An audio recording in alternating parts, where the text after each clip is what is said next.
What's up, guys? I hope everyone's having a good day out there. We're looking at a monitor that Lilliput sent me. This is their new A7S 2 4K camera assist.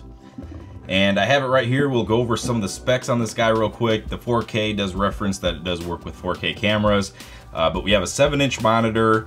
It is 8-bit full HD display, 1920 by 1200 pixels and 324 ppi. This runs off of both battery, so you can run it off of a battery here. It's a F970. This clips onto the back. No batteries included, but what is included is this battery plate right here. And I can remove the battery plate. There's a lock right there I slide over, and then I can take out the F970 adapter, and then that's what it looks like under that. And then I can put the adapter in there, slide that, and now it's locked into place. It does a good job of locking into place. Also notice here we have 4 little screw holes here, I believe for mounting it to like a rack.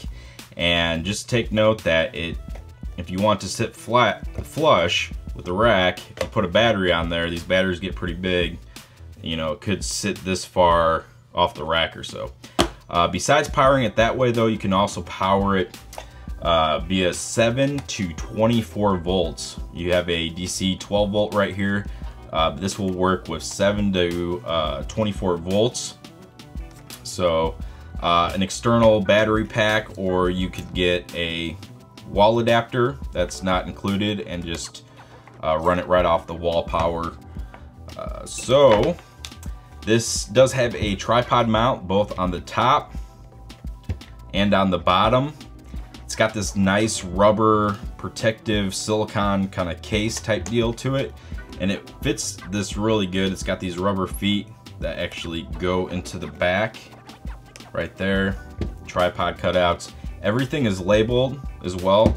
You see up here on top we have a power button, F1, F2, which are programmable, and then the exit.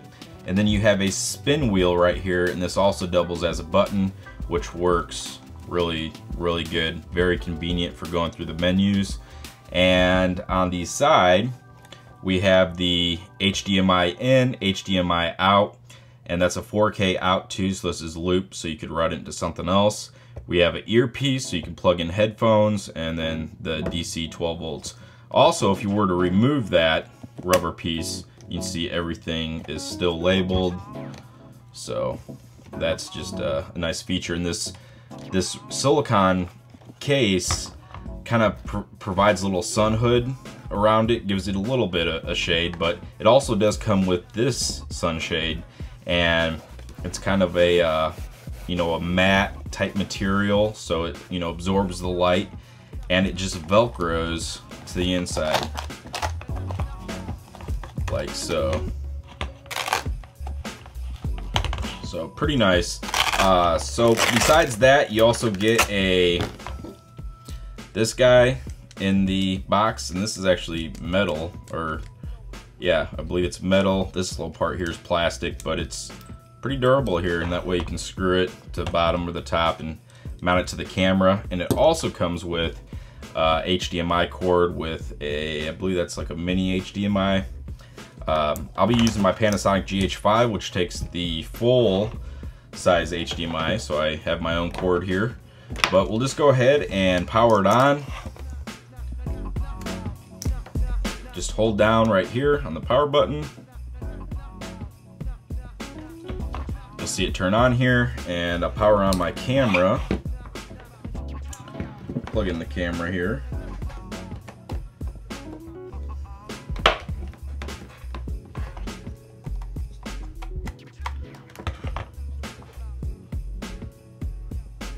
Alright, so there we go. Go ahead and kind of clear off path. Alright, and I'll just kind of go through the options. What's really nice about this little spin wheel right here, if I want to adjust anything from the volume to the brightness, I just spin that wheel, and as soon as I spin that wheel, you'll see this pop up down there. And then when I push in on the wheel, I can go to contrast, saturation, tint, sharpness, volume. So an easy way to get to that menu. Now, if I wanted to go into the main menu, instead of spinning the wheel, I would just push in on the wheel, and that will take me to the main menu. And you can see the first options we have all the brightness, contrast, saturation, tint, sharpness, and color temp. And we go down here, we can see the center marker, aspect ratio. And if I wanted to go and select one of those, I just push in again, and then I can go through all of these to turn them on and off, like for the grid. I can turn that on. I can even go down here and adjust the thickness of the grid if I wanted to take it down to a 2. And I can also turn the grid off. And you'll see there's still a grid on here, and that's because that's the grid that's coming from my camera. So I would need to turn either the on-screen options or the menu from my camera off on here, but I just have them on here for now. So I'll go through some of these other ones here.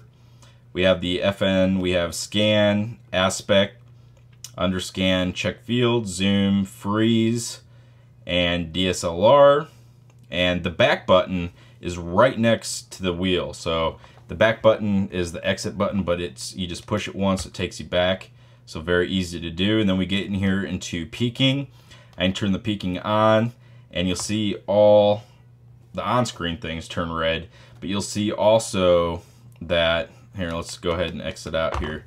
And you can see, now I have peaking out on my camera, and I believe it's set to blue. But you see here when it's red, and I have my shortcut button set to peaking. So if I want to turn peaking off, you see it's just blue there, and then if I turn it on, it turns back to red.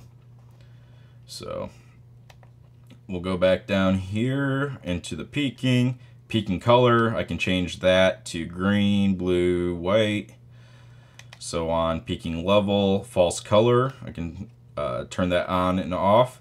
And I have my other shortcut button set to the false color. So if I want to back out, just hit the exit. Exposure, I can turn that on and off, and then you can set your exposure to level. So if I crank it up here, you can see the zebras or the overexposed areas according to what I have it set.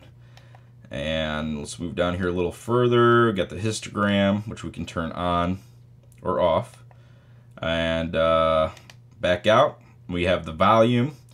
This does have volume, so you can see your volume levels right on, and like I said, you can monitor it via the headphone port here on the side. And then we have, let's go back here all the way down to the settings where we have English. We have the on-screen or OSD timer, 10 seconds. So I believe that's 10 seconds of no, it will maybe exit out of the menu. I think that's what's going on there. Image flip, we have that. So we can flip it, I'll just leave it like that. Backlight, false color, configure 1. Oh, these are the shortcut buttons too. So if you wanted to add your shortcut buttons, you would click on here, and then you can go through and set it. So I could have like the center marker or the aspect ratio, check field, underscan, scan. I just have that right now on the false color. The other one is on peaking. And then, yeah, so that basically sums it up. Pretty simple to use. I like the build quality of it. I like that it runs off battery, or you can use your own little power supply. I love the spin wheel. It's very easy to navigate through the menus, and most importantly, the picture looks really good. I mean, the resolution packed into this little 7-inch display here, I have no complaints about it. So I'll put a link to this in the description, and that's that. Thanks for watching.